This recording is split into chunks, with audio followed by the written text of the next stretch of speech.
Jesus Cristo, segundo escreveu o evangelista João, capítulo 15, versículo 18 em diante. Glória a Deus. Evangelho segundo escreveu o evangelista João, capítulo 15, a partir do versículo 18, vamos estender até o versículo 27. Fazemos uma reflexão. Glória a Deus. Mais uma semana aí, né? E as lutas não param. Dificuldade, tribulação, não param, né? Pressão. Os irmãos já perceberam que o mundo, esse mundo, ele está cada vez mais pressionando as pessoas, né? As pessoas não conseguem mais ter paz, porque o mundo, o sistema do mundo, né? Isso aí é um sistema diabólico que pressiona as pessoas. E principalmente se essas pessoas for crente, né? Se você for crente e se tiver num determinado lugar, parece que a atmosfera é mais pesada, né? O negócio é diabólico mesmo. Todos acharam? Vamos ler a palavra do Senhor então, 18. Se o mundo vos aborrece, sabei que primeiro do que a vós aborreceu a mim. Se vós fosseis do mundo, o mundo amaria o que era seu. Mas porque não sois do mundo, antes eu vos escolhi do mundo. Por isso é que o mundo vos aborrece.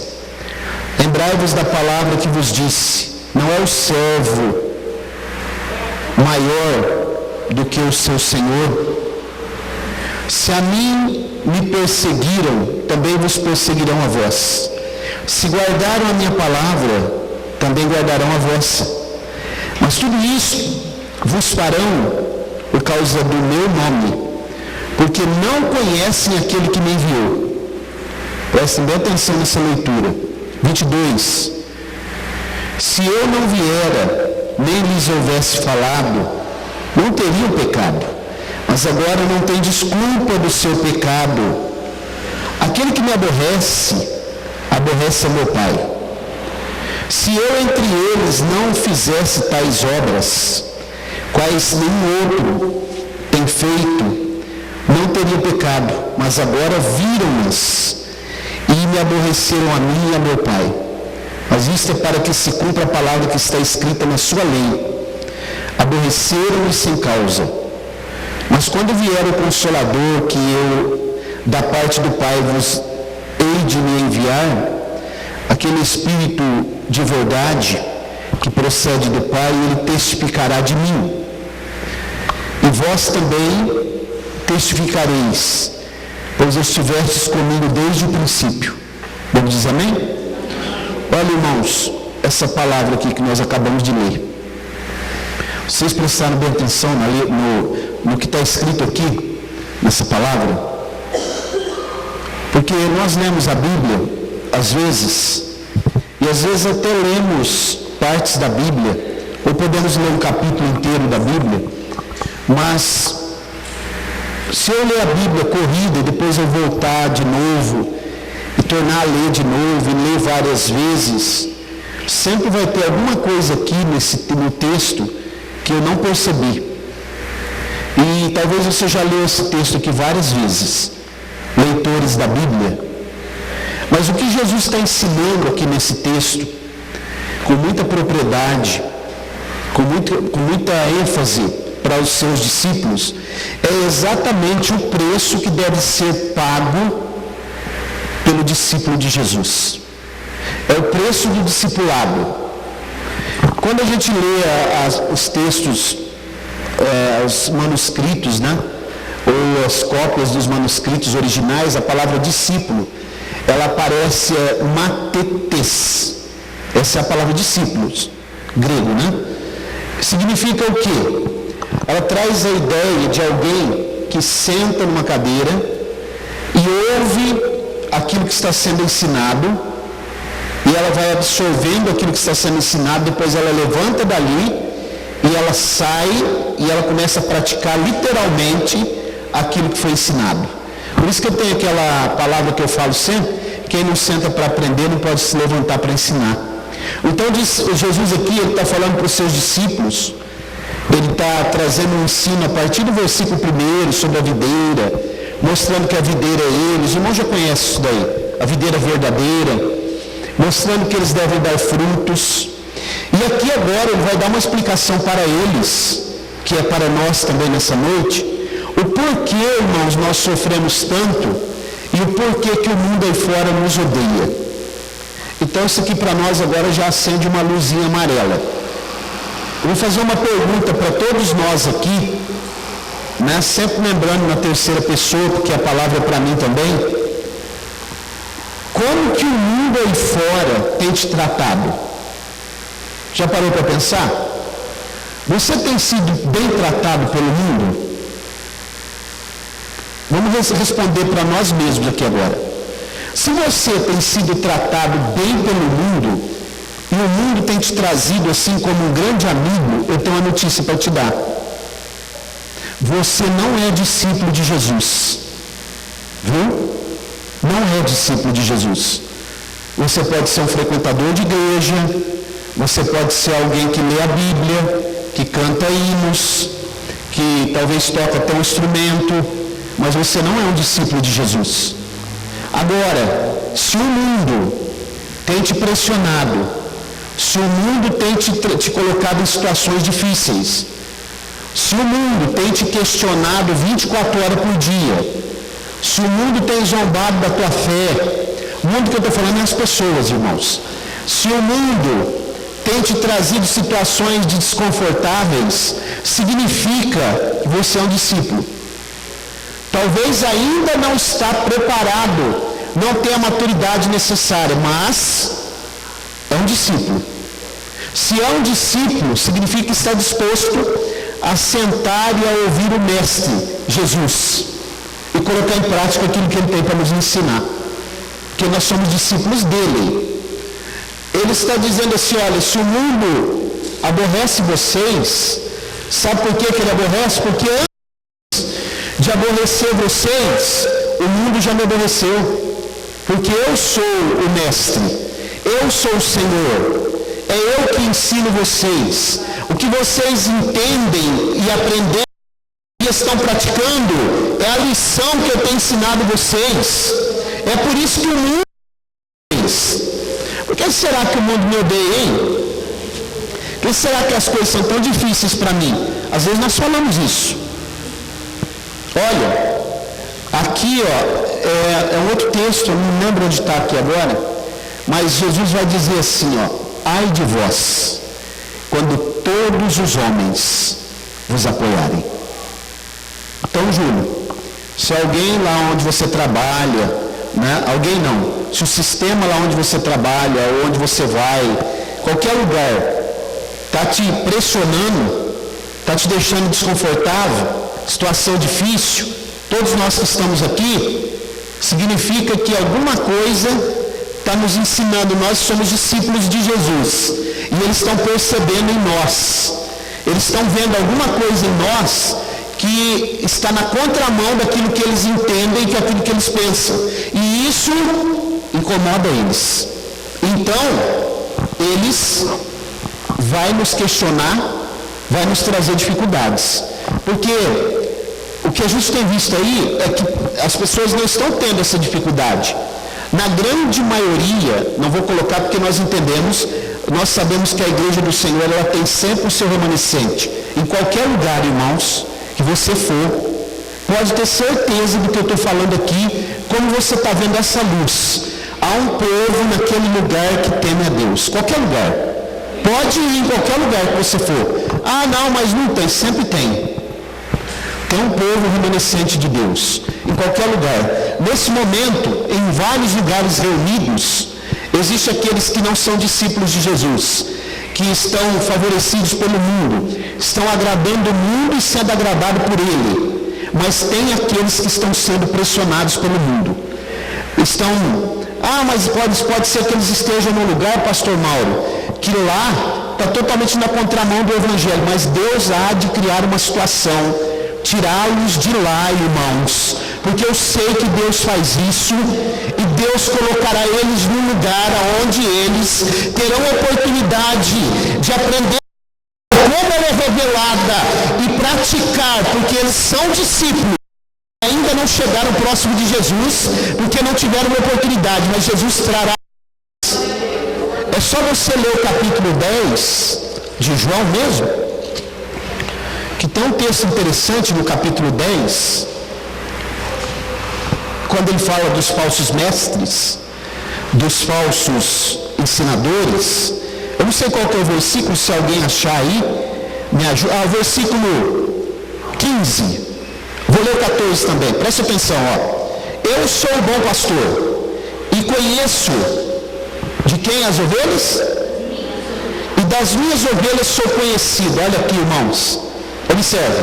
Assim como o Pai conhece a mim, também eu conheço o Pai, e dou a minha vida pelas ovelhas. Agora, olha aqui, ainda tenho outras ovelhas, que não são deste curral. Também me convém juntar estas. Elas ouvirão a voz, e haverá um rebanho e um pastor. Perceberam como ele vai chamar? Na hora dele ele chama. Na hora dele ele cria uma situação. Na hora dele ele vai direcionar alguém, vai trabalhar na vida de alguém para que alguém tenha contato com essa pessoa, e essa pessoa vai vir aonde Jesus quer que ele venha, para ele poder ser um discípulo fiel de Jesus. Voltando para o texto do capítulo 15, no versículo 16, 19, ele vai dizer assim: se vocês fossem do mundo, viu? Se vocês fossem do mundo, o mundo amaria o que era seu. Quer dizer, olha o que Jesus está dizendo. Sabe por que vocês estão sendo perseguidos? Sabe por que alguém está apontando o dedo, está pressionando? Sabe por que aquela pressão que parece que eu vou explodir? Sabe por que você está vivendo, parece que tem uma atmosfera negativa assim, e você, onde você olha, não tem saída. Eu não sei como eu vou fazer. Está difícil. Tem perseguição, tem no trabalho, tem pessoas criando situação no trabalho, parece que só comigo. Tem um monte de gente lá. É porque você é discípulo de Jesus. Eles Jesus também, e eles vão te perseguir porque você não pertence mais ao círculo de amizade deles. Observe, mas porque não sois do mundo, antes eu vos escolhi do mundo, por isso é que o mundo vos aborrece. A palavra escolhi aqui, ela não está relacionada com predestinação, mas com eleição. Eleição. Escolher significa eleger. Como assim? Significa que essa pessoa está eleita porque Jesus sabe antecipadamente, na sua presciência, ele já sabe que essa pessoa seria fiel. Por isso que ele já elegeu ela para sair fora do mundo. É isso. Não tem conotação de predestinação. Eu te predestinei para ser salvo. Uma vez salvo, salvo para sempre. Eu te escolhi. Não é isso que o texto está dizendo. O texto está dizendo o seguinte: você está eleito, escolhido. Quando você vai votar num candidato para eleger ele, você não escolhe ele? Ou não? Escolheu. Isso daí chama eleição. Agora observe aqui. Versículo 20. Lembrai-vos, vós, da palavra que vos tenho dito, ou que vos disse. Não é o servo maior que o seu Senhor. Os irmãos sabem que palavra é essa que Jesus está se referindo? Ele está se referindo ao capítulo 13, quando ele lavou os pés dos discípulos. Quando ele disse: vós me chamais mestre e Senhor, e dissestes bem, porque eu sou. Se eu, sendo mestre e Senhor, lavei os seus pés, os vossos pés, vós também deveis lavar os pés uns do outro. Porventura não é o servo, ou o Senhor maior que o servo? É isso que Jesus está dizendo, ele está ensinando. Então Jesus agora, ao dizer isso, ele ainda vai dizer: se a mim me perseguiram, também vos perseguirão a vós. Se guardaram a minha palavra, também guardarão a vós. Olha aqui, Jesus está dizendo: vocês se parecem comigo, vocês seguem a minha instrução, Vocês são meus discípulos. Vocês estão aprendendo aquilo que eu ensino. A lição que sai dos meus lábios é o que vocês estão aprendendo. Se eles tivessem ouvido a mim, vocês poderiam ficar tranquilos. Você já falou de Jesus para alguém aqui em Colina ou em outro lugar? A pessoa não te ouviu? A pessoa não quis zombou, não quis saber porque ela não ouviu Jesus também. Jesus já usou para falar com ela. Ela sabe que existe um Deus, mas ela não quer, porque ela não dá ouvidos à palavra de Deus, não dará ouvidos a você ou a mim, que somos discípulos de Jesus. Esquece, irmão, esquece, não vai ouvir, porque ela está dentro do sistema do mundo. Versículo 21, ainda ele vai dizer assim no 20, né?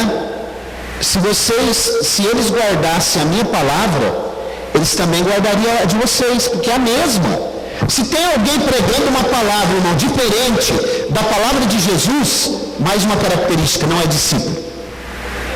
Você já pregar aí por aí, talvez na internet, na TV, talvez algum vídeo que te mandaram, uma palavra que você pensou assim, espera aí um pouquinho, essa palavra está tão diferente daquilo que a Bíblia diz.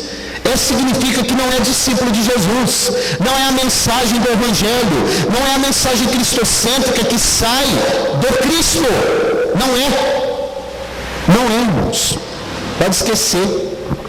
Versículo 21, mas tudo isso vos farão por causa do meu nome, porque não conhecem aquele que me enviou. Por quê? Por causa do meu, eu estou sendo perseguido na empresa, ou em outro lugar, ou na rua, é por causa disso, por causa daquilo outro, é por causa do nome de Jesus, irmãos, por causa do nome de Jesus, as dificuldades virão. Os irmãos viram que trocaram a lâmpada ali fora, né? O poste, está clarinho ali, né? Os irmãos não sabem a dificuldade que teve para trocar essa lâmpada aí. Isso porque quando a gente pega a conta de luz, a gente já está lá uma taxa que a gente paga, que é a taxa da luz de fora ali, luz da rua, iluminação pública. Eu precisei 4 vezes na prefeitura, falar com 4 pessoas diferentes, vamos trocar. Enquanto eu não fui lá no gabinete do prefeito, lá falei com a secretária dele, não resolveu. Porque eles não vão trocar. Eles sabem que a igreja é aqui. Eles sabem que aqui é um evangelho confrontador e eles nos odeiam. O mundo nos odeia, irmãos. Não espere ser amado pelo mundo. Eles não vão nos amar. Eles vão olhar para nós e eles vão sentir repulsa de nós. Aqueles crentes, essas Bíblias. Um dia eu vi um cidadão na TV com a Bíblia na mão assim, e ele, desse movimento que tem aí, LGBT, e ele pegou a Bíblia assim e falou: você sabe por que nós estamos sendo tão perseguidos? Ele falou: por causa dessa desgraça aqui, e bateu a Bíblia em cima. Mas nós haveremos de mudar isso daqui, ele falou. E eles estão tentando fazer isso mesmo, porque já tem uma Bíblia aí que eles tentaram mudar. Mas isso não é possível, porque a Bíblia já está fechada, não tem como mudar. As pessoas nos odeiam. Ele disse assim: olha, se for preciso, eu pegarei em armas, ele falou. Pegarei em armas. Você perceber que o ódio, depois somos nós que somos propagadores de mensagem de ódio. Então, irmãos, o que Jesus está nos ensinando aqui nessa noite, você quer ser discípulo de Jesus? Ou você quer fazer parte da multidão, como eu já ensinei aqui? Se você quiser ser discípulo, pode preparar. O preço vai ter que ser pago. E é alto. Não é baixo o preço. Não é isso que dizem, agora sim, se é crente agora você vai ficar rico. Agora pode preparar porque vai ser só coisa boa. Vai vir dificuldades, problemas, afrontas. Jesus disse assim: no mundo tereis aflições. Tende bom ânimo, eu venci o mundo. Se ele venceu, irmãos, ele está nos ensinando que nós somos discípulos, provavelmente ele está querendo nos ensinar que nós também teremos a condição de vencer. E o apóstolo João, ele diz assim, todo aquele que é nascido de Deus vence o mundo, e a vitória que vence o mundo é a nossa fé. Glória a Deus. Lá na carta de João, Perceberam que ele não disse assim, a arma que vence o mundo. A arma que vence o mundo é uma bazuca, é um fuzil AR-15, é um caça F-18. Ele não falou isso, ele falou a vitória que vence o mundo. Significa que se eu realmente sou discípulo de Jesus, se eu realmente creio nessa palavra e eu pratico, não há possibilidade que eu venha perder a guerra com o mundo. Isso não é mensagem triunfalista, é o que a Bíblia me ensina, eu vou vencer, eu vou conseguir vencer. Mas as afrontas vão vir, as dificuldades, as opressões, os questionamentos, as pessoas vão querer saber, mas por quê? Mas por que você está nesse caminho? Por que você quer esse negócio de Bíblia? Por que você é assim? Por que você prega essa mensagem confrontadora? Isso que você fala não é verdade. Vão nos questionar, colocar em xeque o que nós acreditamos, o que nós pensamos e o que a palavra ensina. Mas nós precisamos ter convicção. É o que a palavra me ensina. É a mensagem que eu tenho aprendido. O apóstolo Paulo diz, eu tenho crido, ficai naquilo. E o profeta Jeremias diz, lembrai-vos dos caminhos das vidas. E sabe o que diz Provérbios? Não que os vossos pais estabeleceram. A palavra está aqui, irmãos. Eu aprendo e pratico se eu quiser. Chances nós temos de aprender e colocar em prática. Quantas pessoas já tiveram chance, né, de aprender, colocar em prática? Quantas pessoas? Quantas?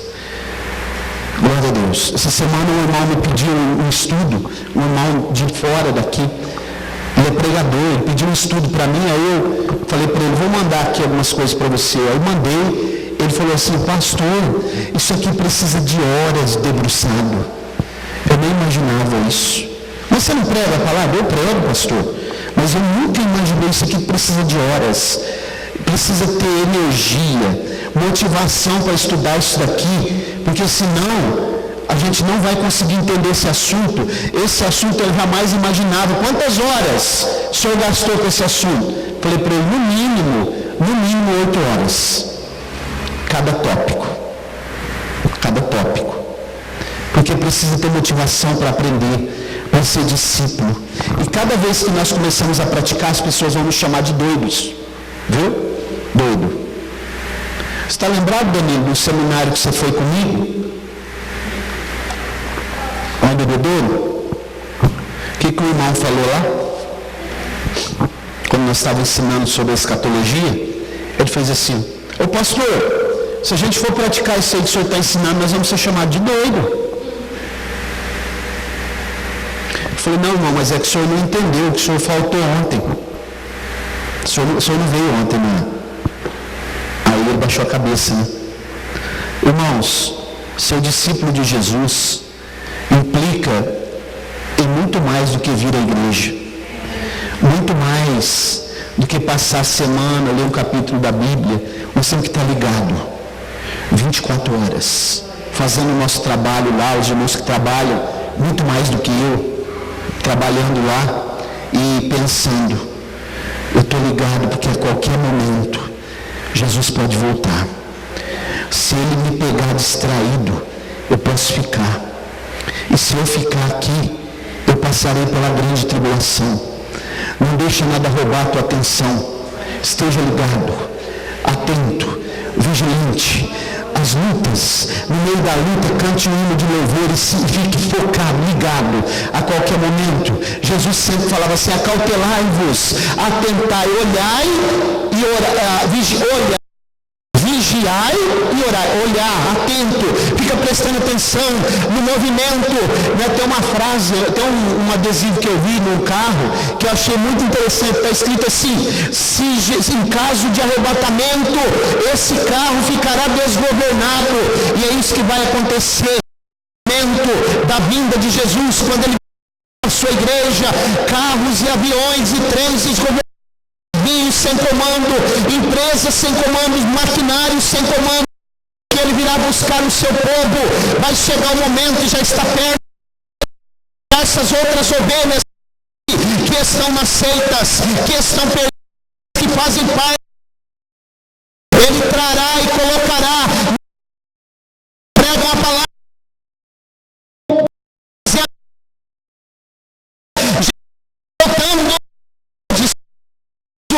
ou você apenas... Glória a Deus. Irmãos, pode falar, viu? Quando alguém perguntar para você, mas como que é esse negócio de ser crente aí? Fala para ele, eu sou discípulo de Jesus. Eu tenho uma visão do reino de Deus. Estou esperando para morar no céu, ser cidadão do céu. Eu não sou daqui. Vou terminar. Vamos mais um pouquinho aqui. Observem o versículo 22. Se eu não viera, nem lhes houvesse falado, não teriam pecado, mas agora não tem desculpa do seu pecado. 23. Aquele que me aborrece, aborrece também meu Pai. Jesus está dizendo o seguinte, olha, não existe desculpa para eles, porque eles estão vendo o que eu estou fazendo. Eles estão vendo. Eu fiz milagre, até tem outros textos que ele vai falar de Cafarnaum, ele vai falar de outros lugares, ele vai falar dos fariseus, e ele vai dizer assim, ai de ti, Cafarnaum, porque se Betsaida, né, se em Tiro e Sidom tivessem sido realizados, duas cidades gentílicas, os milagres foram realizados em ti, Cafarnaum é uma das cidades que Jesus morou, eles teriam se convertido. Ai de ti, fala dos fariseus, entrarão, a rainha do sul, que é a rainha de Sabá, ele fala, entrará vós no reino de Deus, porque ela largou a glória, e Salomão ouviu sobre a sua sabedoria, a sabedoria de Salomão era sobre Deus.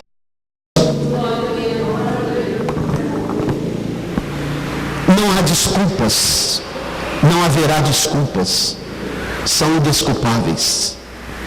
Ah, mas minha casa está de ponta cabeça, eu não sei mais o que eu vou fazer, as dificuldades são grandes, eu já orei, já pedi, já entreguei na mão de Deus, já fiz isso, fiz aquilo. Irmão, se você é um discípulo de Jesus, você está disposto a aprender e colocar em prática, deixe na mão de Deus aquilo que você não puder fazer. Tem coisas que nós não vamos conseguir resolver, viu, irmãos? Não vai conseguir. Você acha que tem problema? E eu também?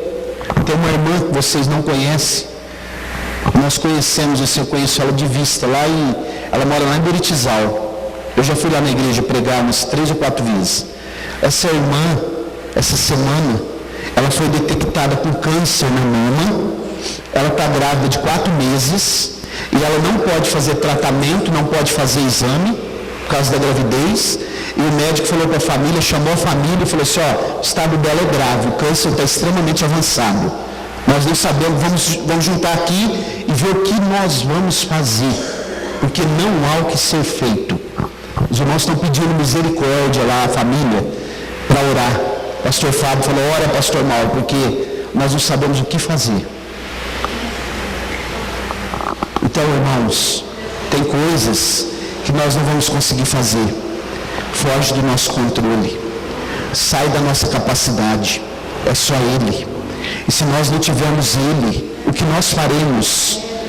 Vai ter momentos que o dia mal vai chegar na nossa vida, porque às vezes nós pensamos, irmãos, que não vai acontecer as coisas como hoje, mas de vez em quando acontece alguma coisa, porque nós estamos aqui nesse mundo sujeito, o mundo pressiona, o mundo trabalha contra nós, o mundo é hostil, o mundo é terrível, é triste esse mundo aí fora. É um mundo triste, não tem coisas de alegria, tem momentos de alegria, momentos assim, momentos passageiros só, mas quando você vai fazer uma análise desse mundo aí fora, é muito triste, muito terrível. Privilegiado é aquele que conhece o Evangelho e que tem a oportunidade de orientar e educar os seus filhos dentro daquilo que o Evangelho propõe. Se você é um desses, agradeça a Ele todo momento, porque o mundo está em caos, as pessoas estão perdidas, a juventude e a adolescência de hoje está a passos largos para a perdição, estão na rota da colisão. A verdade é essa, irmãos. 25, 24. Se eu entre eles não fizesse tais obras, quais nenhum outro tem feito, não teriam pecado. Quer dizer, eles conhecem a lei, né? Mas agora viram-nas e me aborreceram a mim e a meu Pai. Olha aqui, aborrecer Jesus implica, por extensão, aborrecer o Pai, porque Jesus e o Pai é um só. Estou falando em termos de Deus, é o único Deus. 25. Mas isto é para que se cumpra a palavra que está escrita na sua lei. Olha que interessante, eles conhecem a lei. Eu vou ensinar aqui, eu vou começar aqui um estudo terça-feira, se o Senhor permitir. E eu peço para que ninguém falte. Convide alguém que você conhece. Traga, vem aqui. Eu vou começar um estudo aqui, irmão, sobre as 3 leis de Deus que regem a humanidade e que toda a Bíblia depende dessas 3 leis. Toda a Bíblia. Os irmãos vão ver. Esse povo aqui sabe. Você pensa que aí fora eles não sabem? Eles sabem o que é ruim, o que é bom. Sabem, porque está no coração deles. Eles sabem. Você sabia, irmãos, que uma criança do tamanho do Pedro e do João, filho do Danilo, se eles estiverem brincando aqui e um deles mentir para o outro, ele sabe? Sabia disso? Sabia, Júlio? Sabe. Mente para o Pedro, para você ver se ele não sabe. Eu falei para ele de um gringo que mora aqui na igreja. Ele falou para mim, não tem não, pastor. Ele sabe. Porque tem uma lei aqui no nosso coração que discerne. Sabe, irmãos. Olha aqui, 26. Quando vier o Consolador, está falando do Espírito Santo, que eu da parte do Pai vos hei de enviar, aquele Espírito, letra maiúscula, de verdade, do quê? Olha, irmãos, isso aqui, que procede do Pai, porque do Pai não vem nada que é mentira, só verdade. Ele testifica de mim, quer dizer, quem dá testemunho de Jesus é o Espírito Santo. Irmãos, nessa lei, nesse estudo que nós vamos aprender aqui, nós vamos aprender uma coisa muito interessante. Quem testifica de nós para o mundo e fora e para os outros é Jesus e é o Espírito Santo. Porque se eu tentar me justificar eu mesmo, perdeu a graça. Quando você tiver uma situação difícil, que alguém está te colocando em xeque, que alguém está te questionando e dizendo, não, ele foi mentira, não se justifique, deixa que Deus justifica. Porque se você tentar justificar é pior, porque as pessoas não vão acreditar, elas acreditam naquilo que elas querem. Então deixa que Deus justifica. O Senhor é juiz e advogado, o justo juiz é o Senhor, julgará vivos e mortos. Vós também testificareis, pois estivestes comigo desde o princípio. Está dizendo para os discípulos, vocês conhecem a mensagem que eu preguei e ensinei, e vocês viram todas as coisas, testifiquem aí fora. Nós aqui em Colina, temos que sair aí, a oportunidade que Deus preparar, testificar de Jesus. A palavra de Deus, o Evangelho.